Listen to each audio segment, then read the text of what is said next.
হরে কৃষ্ণ।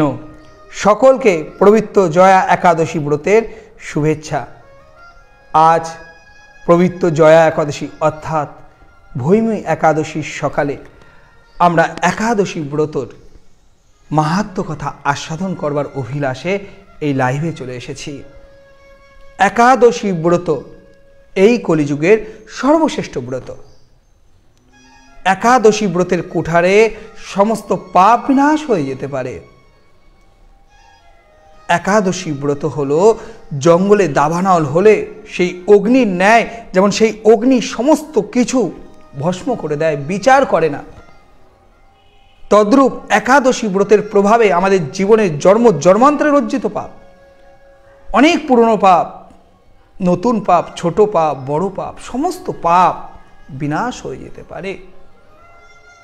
আর সেই পবিত্র জয়া একাদশী ব্রতের সেই শুভ দিন, আর আমরা গুরু গৌরাঙ্গের কৃপা আশীর্বাদ প্রার্থনা করে আজ এই একাদশী ব্রতের মাহাত্ম্য কথা আস্বাদন করব। আপনারা কৃপাপূর্বক আরও বেশি বেশি করে সকলকে শেয়ার করে দেবেন, যাতে আরও বেশি ভক্তবৃন্দ এই একাদশী ব্রতের মাহাত্ম্য কথা শ্রবণ করে তাদের জীবনকে সার্থক করতে পারে, একাদশী ব্রতের মহিমা সম্পর্কে প্রত্যেকে অবগত হতে পারে। একাদশী ব্রতের মতো শ্রেষ্ঠ ব্রত এই জগৎ সংসারে আর কোথায় আছে? বিশেষ করে আমরা কলিহত জীব, স্বল্প পরমায়ু, মন্দ ভাগ্য, সর্বদা কলহে লিপ্ত, জানি না সঠিক সাধনের পথ, অল্প পরমায়ু হওয়ার কারণে না ধ্যান করতে পারি, না যোগ করতে পারি, তপস্যা করতে পারি। হরিনামকে আশ্রয় করে, একাদশী ব্রতকে আশ্রয় করে আমরা আমাদের এই জীবনকে সার্থক করতে পারি। সেরকমই একটি ব্রত হলো একাদশী ব্রত। প্রত্যেকের 8 থেকে 80 প্রত্যেকের উচিত এই একাদশী ব্রতের আশ্রয়ে আসা, আর বিশেষ করে একাদশী ব্রতের মাহাত্ম্য কথা শ্রবণ করা। কারণ একাদশী ব্রতের মাহাত্ম্য কথা শ্রবণের মাধ্যমেই আমাদের একাদশী ব্রতের সম্পূর্ণ ফল লাভ হতে পারে। তাই আমি বলবো, যদি এমন কেউ থাকেন একাদশী ব্রত এখনো শুরু করেননি, প্রত্যেকে আর দেরি করবেন না। বেলা তো যায় মা, বেলা তো যায়। নিঃশ্বাসে নাই বিশ্বাস, আজ আছি কাল থাকবো, পর মুহূর্তে থাকবো, এই নিশ্চয়তা এই জগৎ সংসারে কে দিতে পেরেছে? তাই 8 থেকে 80 সকলের এই একাদশী ব্রতের আশ্রয়ে আসতে হবে। আর একাদশী ব্রত যারা পালন করছেন বা যাদের একাদশী ব্রতের প্রতি শ্রদ্ধা আছে, কোনো কারণে হয়তো একাদশী ব্রত আজকে পালন করতে পারেনি, তারা সেই শ্রদ্ধাবান ব্যক্তিরাও যদি এই একাদশী ব্রতের মাহাত্ম্য কথা শ্রবণ করে, তাহলে তার জীবনের অনেক অনেক পথ তিনি পারমার্থিক দিকে এগিয়ে যেতে পারেন। আসুন আমরা একাদশী ব্রতের মাহাত্ম্য কথা আস্বাদন করি। আর এই একাদশী ব্রতের মাহাত্ম্য কথা স্বয়ং ভগবান শ্রীহরি অনাদির আদি গোবিন্দ, যিনি সকল কারণের কারণ, সেই ভগবান শ্রীকৃষ্ণ তো বর্ণনা করছেন। ভগবান আপনাকে আমাকে কৃপা করবার জন্য তার শ্রীমুখ থেকে এই একাদশী ব্রতের মাহাত্ম্য কথা বর্ণনা করছেন। তাই এখন আমি যে মাহাত্ম্য কথা আস্বাদন করতে চলেছি, বর্ণনা করতে চলেছি, আপনারাও আস্বাদন করছেন আমার সাথে, তা ভগবানের মুখ নিঃসৃত সেই কথা। আর ভগবান অনাদির আদি গোবিন্দ আপনাকে আমাকে যে দিক নির্দেশ দিয়েছেন, যে পথ নির্দেশ দিয়েছেন, আমরা কি সেই পথে চলবো না মা? আমরা জানি ভগবান বিশেষ করুণাময়, দয়াময়।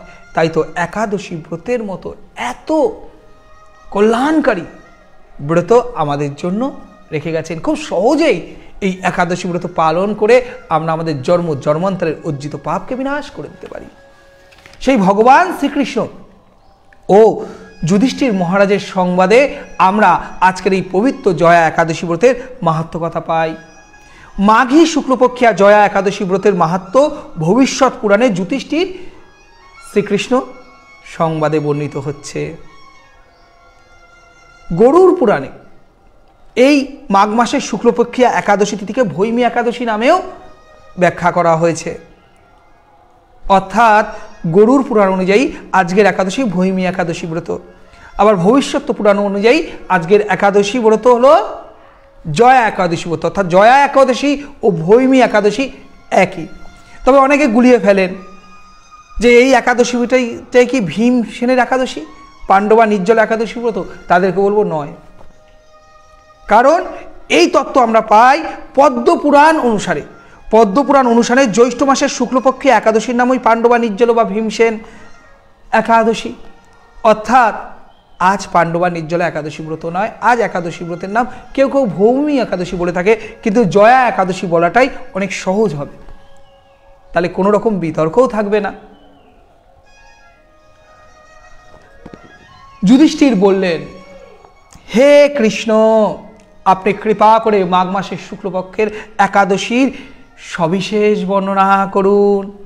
যুধিষ্ঠির মহারাজ ভগবান শ্রীকৃষ্ণের কাছে জগৎ কল্যাণের জন্য, আপনাকে আমাকে কৃপা করবার জন্য, কলির জীবকে কৃপা করবার জন্য সেই মহৎ কল্যাণকারী প্রশ্ন প্রার্থনা ভগবান শ্রীকৃষ্ণ চরণে রাখলেন যে মাঘ মাসের শুক্লাপক্ষে একাদশী ব্রতের কথা বলুন।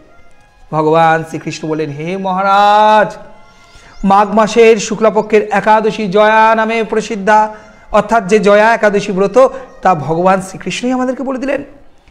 এই তিথি সর্বপাপ বিনাশিনী, সর্বশ্রেষ্ঠা, প্রবৃত্তা, সর্বকাম মুক্তি প্রদায়িনী। বলুন আর কি চান? সর্বপাপ বিনাশ করে দিচ্ছে, সর্বশ্রেষ্ঠা, প্রবৃত্তা, সর্বকাম মুক্তি প্রদায়িনী। আমরা এই জড়জগতে আছি তো, মৃত্যুর সংসারে আছি মা, এটা একটা জেলখানা। কেউ যখন কোনো শাস্তি পায়, কোনো পাপ করে তার জন্য সে শাস্তি পায়, শাস্তি স্বরূপ তাকে জেলের মধ্যে পতিত করা হয়। তা সেই ব্যক্তি ভালো আচরণের মাধ্যমে সেই জেল থেকে মুক্ত হতে চায়। তদ্রূপ আমরাও অমৃতের সন্তান, আমরা ভগবানের সন্তান। কোনো অপরাধ, কোনো ভগবানছা করেছিলাম, তাই গোবিন্দ আমাদের এই মত্ত লোকে, এই জেলখানায় পতিত করেছে। এটা ভবসাগর, দুঃখালয়াম অশস্যতম। তাই আমরাও মুক্তি চাই। যেমন একজন কয়েদি, একজন দোষী ব্যক্তি যখন জেল খাটে, তিনি শুধু প্রার্থনা করেন, অপেক্ষা করেন কবে এই জেল থেকে মুক্ত হয়ে যাবে। তদ্রূপ আমাদের জীবনটাও সংশোধনের জন্য। এটা এই পৃথিবীতে একটা সংশোধনাগার। এই সংশোধনাগার থেকে আমরা প্রত্যেকে মুক্ত হতে চাই। ভগবান বিশেষ কৃপা করে বললেন, এই একাদশী ব্রত মুক্তি প্রদায়িনী, আমাদের মুক্ত করে দেবে। মুক্ত আমরা কখন হব? যখন আমরা সমস্ত পাপ থেকে মুক্ত হব। আর এই একাদশী ব্রতের কুঠারে সমস্ত পাপ বিনাশ হয়ে যাচ্ছে। এই ব্রতের ফলে মানুষ কখনো প্রেতত্বজনী প্রাপ্ত হয় না। মনে রাখবেন, এই মনুষ্য জন্ম থেকেও আরেকটা ভয়ঙ্কর জন্ম আছে, প্রেতত্ব। আপনারা শোনেননি ভূত প্রেত? যদি আমরা বাজে কর্ম করি না, এখন আমিত্বের অহংকারে আমি করছি, আমি সব, বন্দুকের নলটা 1 সেকেন্ড লাগে টিপতে, তাই তো? অপরকে ধ্বংস করতে সামান্য সময় লাগে, এটা সঠিক নয়। এরকম কাজের জন্য, এরকম নানা কাজের জন্য, নানা অপরাধের জন্য আমাকে প্রেতত্ব যোনি পর্যন্ত প্রাপ্ত হতে পারে। কিন্তু আপনি যদি এই পবিত্র জয়া একাদশী ব্রত পালন করেন, তাহলে কখনোই আপনি প্রেতত্ব যোনি প্রাপ্ত হবেন না। সে ভয়ঙ্কর শাস্তি। প্রেত ভূত আমরা এগুলোকে ঘৃণা করি, ভয় পাই না, তা সেই যোনি প্রাপ্তি হওয়ার আমাদেরও কিন্তু হতে পারে। যেমন কর্ম করব তেমন ফল। এই জীবনটা পেয়েছি, এই জীবনে যেমন কর্ম করব, যেমন কর্মের সেতু করব, সেই সেতু অনুযায়ী আমাকে আমার পরের জন্ম প্রাপ্তি হবে। কারণ আত্মার তো কখনো মৃত্যু হয় না, মৃত্যু তো এই দেহের হয়। তাই আত্মা তো অবিনশ্বর। তাই এমন হতে পারে আমাকে নিম্ন যোনিতে প্রবেশ করতে হচ্ছে, আর সেই যোনিটা হতে পারে প্রেতত্ব যোনি। তাই প্রেতত্ব যোনিতে যদি কেউ গমন করতে না চান, যদি আপনার পরবর্তী জন্মটা সুন্দর করতে চান মা, তবে আপনাকে এই জয়া একাদশী ব্রতের আশ্রয়ে আসতে হবে। জয়া একাদশী ব্রত শ্রদ্ধা সহকারে পালন করতে হবে। তার মাহাত্ম্য কথা সমর্পিত চিত্তে, একাগ্র চিত্তে আপনার এই মাহাত্ম্য কথা আস্বাদন করতে হবে মা। অনাদির আদি গোবিন্দ ভগবান শ্রীকৃষ্ণ বিশেষ কৃপা করে সেই কথাই বলে দিলেন। ভগবান শ্রীকৃষ্ণ তখন বললেন, এই একাদশীর নিম্নরূপ উপাখ্যান শোনো। এই একাদশী বিষয়ক একটা সুন্দর উপাখ্যান আছে, সেটা শোনো। এক সময় স্বর্গলোকে ইন্দ্র রাজত্ব করতেন। তিনি রাজত্ব করছিলেন, সেখানে অন্য দেবতারও বেশ সুখেই ছিল। দেবতারা একটু বেশি সুখ ভোগ করে না? তাই আমরা কি মনে করি, আমরা কি চাই? আমরা স্বর্গে যাব। স্বর্গটা কেমন জানেন? 5 স্টার হোটেলের মতো।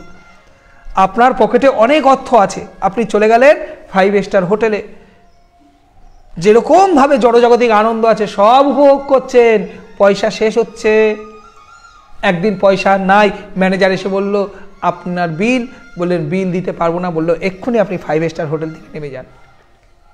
ছিলাম ছেঁড়া কাঁথায় ভাঙা চকিতে, আবার আমাকে সেই ভাঙা চকিতে ছেঁড়া কাঁথাতেই ফিরে আসতে হবে, বা এখন তার থেকেও বাজে জায়গায় যেতে হবে, কারণ অনেক ধার দেনা করে ফেলেছি, যতটুকু সম্বল তার থেকে বেশি ভোগ করে ফেলেছি। স্বর্গটাও সেরকম, যতটুকু আপনি অর্জন করবেন, যতটুকু থাকবে পূর্ণ, ততটুকুই স্বর্গ সুখ হবে। ওইটুকু শেষ, পকেটের টাকা শেষ, যেমন 5 স্টার হোটেলের আনন্দ শেষ, তদ্রূপ পূর্ণ শেষ, স্বর্গের সুখও শেষ। তার জন্য ভক্তরা কখনো স্বর্গে গমন করতে চায় না, ভক্তরা পুণ্য অর্জন করতে চায় না, ভক্তরা কি চায়? সুকৃতি অর্জন করতে। আর সুকৃতিটা কি? ভগবানের সেবা করলে যা লাভ হয় সেটা হলো সুকৃতি, যার কখনো বিনাশ হয় না। যেই সুকৃতির বলে আমরা ভগবত ধাম যেতে পারি। কিন্তু স্বর্গে দেবতারা আছেন, দেবতারা খুব সুখে আছেন, সুখ ভোগ করেন। তা দেবতারা এইভাবে সুখ ভোগ করছিলেন। ইন্দ্র, বুঝতে পারছেন তো, দেবরাজ ইন্দ্র, তারা পারিজাত পুষ্প শোভিত নন্দন কারণে অপ্সরাদের সাথে বিহার করতেন। স্বর্গে যে সুখগুলো আছে সকল অপ্সরাদের সাথে বিহার করতেন। একদিন 50 কোটি অপ্সরা নায়ক দেবরাজ ইন্দ্র স্বেচ্ছায় আনন্দ ভরে তাদের নৃত্য করতে বললেন। ইন্দ্র দেবরাজ একদিন আদেশ দিলেন সমস্ত অপ্সরাদের, সমস্ত গন্ধর্বদের, তোমরা নৃত্য করো।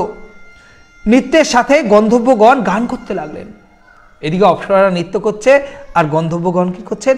আনন্দের সহিত গান করছেন। পুষ্পদত্ত, চিত্তসেন প্রভৃতি গন্ধর্বরা সেখানে উপস্থিত ছিলেন। সব মুখ্য মুখ্য গন্ধর্ব যারা খুব সুন্দর গান বাজনা করে, তারা সকলে সেখানে উপস্থিত ছিলেন। চিত্তসেনের পত্নীর নাম ছিল মালিনী, আর পুষ্পবন্তী নামে তাদের এক কন্যা ছিল, আর পুষ্পদত্তের পুত্র নাম ছিল মাল্যদান। বোঝা গেল? মাল্যদান হলো পুষ্পদত্তের পুত্র, পুষ্পদত্তের পুত্রর নাম মাল্যদান, আর পুষ্পবন্তী নামক কন্যা ছিলেন মালিনী, অর্থাৎ চিত্তসেনের কন্যা। এই মাল্যদান আর পুষ্পবন্তী পেতত্বজনী প্রাপ্ত হয়েছিল, সেই কথাই ভগবান বলছেন। কি করে হলো? এই মাল্যবান পুষ্পবন্তীর রূপে মুগ্ধ হয়ে গেছিল। মাল্যবান পুষ্পবন্তীর রূপে একদম পাগল হয়ে গেছে। পুষ্পবন্তী পুনঃ পুনঃ কটাক্ষ দ্বারা মাল্যবানকে বশীভূত করছিলেন, যেটা হয় জড়জাগতিতে, যে আমাদের জড়জাগতিক প্রেম ভালোবাসা আপনারা সকলেই উপলব্ধি করতে পারছেন। একটা যুবক আর একটা যুবতীর মধ্যে কিরকম সম্পর্ক গড়ে ওঠে, সেই সম্পর্কটাই এদের মধ্যে গড়ে উঠছিল। পুষ্পবন্তী তাকে কটাক্ষ করছিল, আর মাল্যদান তাতে বিভোর হয়ে যাচ্ছিল, মোহিত হয়ে যাচ্ছিল, বশীভূত হয়ে গেছিল। ইন্দ্রের পৃথিবীধানের জন্য তারা দুজনেই নৃত্যগীতের এই সভায় যোগদান করেছিল। ইন্দ্রদেব যে নৃত্যগীতের সভা করেছিল সেখানে এই দুজনেই ছিল নৃত্যগীতের। কিন্তু যখন একে অপরের উপর আকৃষ্ট হয়ে যায় তখন কি কাজে মন বসে? বসে না, না, সেইটাই এখানে ঘটলো। কিন্তু একে অপরের প্রতি আকৃষ্ট থাকায় উভয়েরই চিত্ত বিভ্রান্ত হয়েছিল। সেখানে তারা পরস্পর কেবল দৃষ্টিবদ্ধ অবস্থায় দেখছে, একে অপরকে দেখছে, চোখের পলক সরে না, চোখের পলক সরছে না। ফলে গানের কম বিপর্যয় ঘটলো, ফলে গানটা সুন্দর হচ্ছে না, নৃত্যটা সুন্দর হচ্ছে না, মনটা তো অন্য জায়গায়। আরে একটাই তো মন, মনটা যদি কাজে না লাগিয়ে অন্য কাজে লাগাই তাই হবে। আজ মাল্যবান ও পুষ্পবন্তীর জীবনে তাই হলো। তাদের এই রকম তাল মান ভঙ্গভাব দেখে তারা যে পরস্পর কামাসক্ত হয়েছে, দেবরাজ ইন্দ্র তা উপলব্ধি করলেন, বুঝতে পারলেন। দেবরাজ ইন্দ্র যেটা পরস্পর কামাসক্ত হয়ে পড়েছে, তখন ক্রোধবশে তিনি তাদের অভিশাপ দিলেন, ওরে মূঢ়, তোমরা আমার আজ্ঞা লঙ্ঘন করেছ, তোমাদের ধিক ধিক। দেবরাজ ইন্দ্র তাদের তিরস্কার করলেন। এখনই তোমরা পিশাচজনি প্রাপ্ত হয়ে মত্ত লোকে সমস্ত দুষ্কর্মের ফল ভোগ করো। দেবরাজ ইন্দ্র তাদের অভিশপ্ত করলেন, স্বর্গ থেকে একদম মত্ত লোকে পতিত করে দিলেন। আর কি জনি? পিশাচজনি, অর্থাৎ প্রেত জনি পেলেন। দুষ্কর্মের সমস্ত ফল ভোগ করো। দেবরাজ ইন্দ্র তাদের বললেন। ইন্দ্রের অভিশাপে তারা দুজন দুঃখিত মনে হিমালয় পর্বতে বিচরণ করছিল। দেবরাজ ইন্দ্র অভিশাপ দিয়েছে তো, তাই তারা হিমালয় পর্বতে বিচরণ করছেন। পিশাচত্ব প্রাপ্ত হয় তারা অত্যন্ত দুঃখ ভোগ করতে লাগলো। ওই যে বললাম পিশাচত্ব জনি, আরও আরও অনেক কঠিন কষ্টের জনি, তারা সমস্ত দুঃখ ভোগ করতে লাগলো। হিমালয়ের প্রচণ্ড শীতে কাতর হয়ে নিজেদের পূর্ব পরিচয় বিস্মৃত হলো। হিমালয়ের প্রচণ্ড শীতে তারা একদম কাতর হয়ে গেছে, তাদের পূর্ব পরিচয় তারা ভুলে যাচ্ছে। এইভাবে অতি কষ্টে সেখানে দিন যাপন করতে লাগলো। কত কষ্ট, বুঝতে পারছেন? পাপ করলে কি হয়? এই সামান্য পাপের জন্য এত শাস্তি। তাহলে আমরা যে কত বড় বড় পাপ করছি মা, নিজে তো জানি, অন্য কেউ না জানুক। বলুন, নিজেকে প্রশ্ন করুন, নিজেকে মূল্যায়ন করুন। আমরা কি ধরনের পাপ করছি, কি অপরাধ করছি, কি ভুল করছি, আমাদের নিজেদেরকে প্রশ্ন করলে আমরা নিজেরাই জানতে পারবো। তাহলে বুঝতে পারছেন আমাদের দিনগুলো কত ভয়ঙ্কর হতে চলেছে। পাপ করলে তো শাস্তি পেতেই হবে। দেশের আইনও তো সেরকম। যদি আমরা কোনো ভুল করি, দেশের আইনে যদি ধরা পড়ি, আইনগত আমরা শাস্তি পাই। আর ভগবানের থেকে তো কেউ আমরা পালাতে পারবো না। আমরা এমন কোনো পাপ করে হয়তো আমার বাড়ির লোককে লুকিয়ে দিলাম, গ্রামে লুকিয়ে দিলাম, কোর্টে লুকিয়ে দিলাম, সুপ্রিম কোর্টে লুকিয়ে দিলাম, কিন্তু একজন তো দেখছেন মা, তিনি তো পরমাত্মা রূপে আমার হৃদয়ে বাস করেন। আমি যাই করি জীবাত্মা রূপে, সমস্ত কিছু তো পরমাত্মা দর্শন করেন। তার কাছে তো এই জগৎ সংসারে কিছু লুকানো যায় না। তাহলে আমি আপনি যদি উপলব্ধি করি আমরা কত ভুল করি, কত অপরাধ করছি, তাহলে আমাদের কি গতি হতে পারে? তাই সকলকে বলবো, পাপ কার্য করবেন না, পাপ থেকে দূরে থাকুন, অসৎ থেকে দূরে থাকুন, সততাকে আশ্রয় করুন। সততার আশ্রয়ে আসলে জীবন সুন্দর হবে, নিজে আনন্দ পাবেন। আর নিজেকে ডুকরে ডুকরে মরতে হবে যদি অসৎ পথকে অবলম্বন করেন, কোনো রকম ভুল পথে চলেন। তাই প্রত্যেককে বলবো, ভুল পথে চলবেন না, সৎ পথে চলুন। একদিন পিশাচ নিজ পত্নী পিশাচিকে বলল, অর্থাৎ মাল্যবান পুষ্পবন্তীকে বলল, সামান্য তো পাপ করিনি, অথচ নরক যন্ত্রণার মতো পিশাচাত্ব ভোগ করতে হয়েছে। অতএব এখন থেকে আর কখনো পাপ কর্ম করব না, এখন থেকে আর কখনো পাপ কর্ম করব না। তারা সংকল্প নিলেন। এইভাবে চিন্তা করে তারা সেই পর্বতে মৃতপ্রায় বাস করতে লাগলেন। আর পাপ করব না। মাল্যবান ও পুষ্পবন্তীর পূর্বে কোনো পুণ্যবশত সেই সময় মাঘী শুক্লপক্ষিয়া জয়া একাদশীর তিথি উপস্থিত হলো। কোনো এক তো পুণ্য ছিল, শুধু তো পাপ কর্ম করেনি, পুণ্যকর্ম করেছে। সেই পুণ্যের বশে এই শুক্লপক্ষিয়া জয়া একাদশী তিথি উপস্থিত হলো। তারা একটি অশ্বত্থ বৃক্ষ তলে নিরাহারে নির্জলা অবস্থায় দিবানিশি যাপন করলেন। এটি অশ্বত্থ বৃক্ষের নিচে, ঘুম নাই, আহার নাই, নিরাহারে সমস্ত দিন যাপন করলেন। শীতের প্রকোপে অনিদ্রায় রাত্রি অতিবাহিত হলো। পরদিন সূর্যোদয়ে দ্বাদশী তিথি উপস্থিত হলো। জয়া একাদশীর দিন অনাহার ও রাত্রি জাগরণে তাদের ভক্তির অনুষ্ঠান পালিত হলো। এই ব্রত পালনের ফলে ভগবান বিষ্ণুর কৃপায় তাদের পিশাচত্ব দূর হল। তাদের যে পিশাচত্ব ছিল সেই পিশাচত্ব দূর হয়ে গেল। আহা, ভাবুন জয়া একাদশী ব্রতের কত মহিমা। জয়া একাদশী ব্রত পালন করে তাদের পিশাচত্ব দূর হলো। তারা দুজনেই তাদের পূর্বরূপ ফিরে পেল, আবার আগের রূপে ফিরে পেল। তারপর তারা স্বর্গে ফিরে গেল। দেবরাজ তাদেরকে দেখে অত্যন্ত আশ্চর্য হলেন। দেবরাজ অবাক হয়ে গেলেন, আমি অভিশাপ দিলাম পিশাচ হবে, আর এরা এখানে কি করে চলে আসলো স্বর্গলোকে? তিনি জিজ্ঞাসা করলেন, কোন পুণ্য ফলে তোমাদের পিশাচত্ব দূর হলো? আমার অভিশাপ থেকে তোমাদের কে মুক্ত করলো? কিভাবে মুক্ত হলো? তোমরা কি করে মুক্তি লাভ করলে? দেবরাজ অবাক হয়ে এই প্রশ্ন করতে থাকলেন। মাল্যবান বললেন, হে প্রভু, ভগবান বাসুদেবের কৃপায় জয়া একাদশী ব্রতের পুণ্য প্রভাবে আমাদের পিশাচত্ব দূর হলো, তাদের কথা শুনে দেবরাজ ইন্দ্র বললেন, হে মাল্যবান, তোমরা এখন থেকে আবার এই স্বর্গলোকেই বাস করবে আর অমৃত পান করবে। একাদশী ব্রতে যারা আসক্ত, যারা কৃষ্ণ ভক্তি পরায়ণ, তারা আমাদেরও পূজ্য বলে জানবে। আহা, দেবরাজ কি বললেন? যারা একাদশী ব্রতের প্রতি আসক্ত, যারা একাদশী ব্রত পালন করে, দেবরাজ বলছেন তারা আমাদের পূজ্য। আর মাল্যবান আর পুষ্পবন্তী এই জয়া একাদশী ব্রত পালন করেছেন, একাদশী ব্রতের ফল লাভ করলেন। তাই দেবরাজ তাদের প্রতি বিদ্বেষ ভুলে তাদেরকে আপন করে নিলেন। এই দেবলোকে তুমি পুষ্পবন্তীর সাথে সুখেই বাস করো। দেবরাজ অনুমতি দিয়ে দিলেন যে তুমি এই দেবলোকে সুখে বাস করো, সুখে আনন্দে বাস করো। তাহলে বুঝতে পারছেন তো মা, জয়া একাদশী ব্রতের কি মহিমা।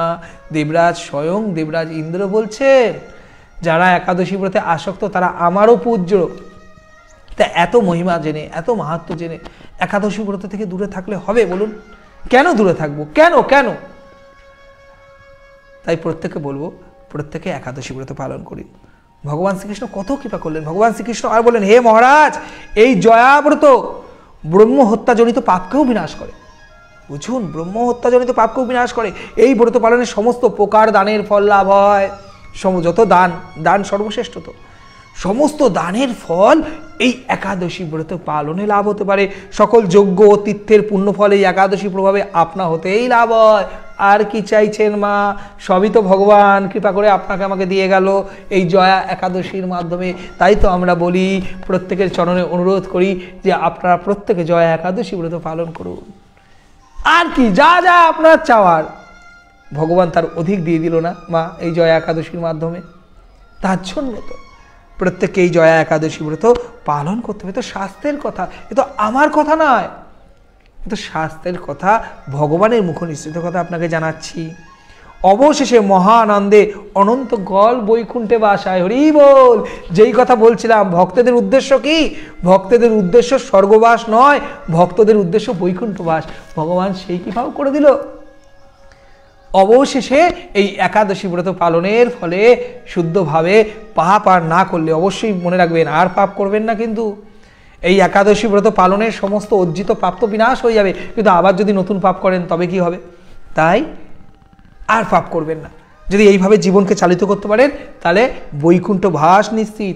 আর যারা এমন যদি কেউ থাকে একাদশী ব্রত পালন করেনি, একাদশী ব্রত মাহাত্ম্য কথা শ্রবণ করলেন, তাদের জন্য ভগবান বিশেষ কৃপা করেছে। ভগবানের কৃপা শুনুন। এই জয়া একাদশী ব্রত কথা পাঠ ও শ্রবণে অগ্নিষ্টম যজ্ঞের ফল লাভ হয়। হরি বল। তা আপনাদের সৌভাগ্যে আমি পাঠ করে ভগবানের কৃপা নিশ্চিত রূপে আশা করি আমার প্রতিও বর্ষিত হবে, আর আপনাদের প্রতিও বর্ষিত হয়ে রয়েছেই। আপনারা শ্রবণ করে এই একাদশী ব্রতের মাহাত্ম্য কথা শ্রবণ করে কত ফল লাভ করলেন।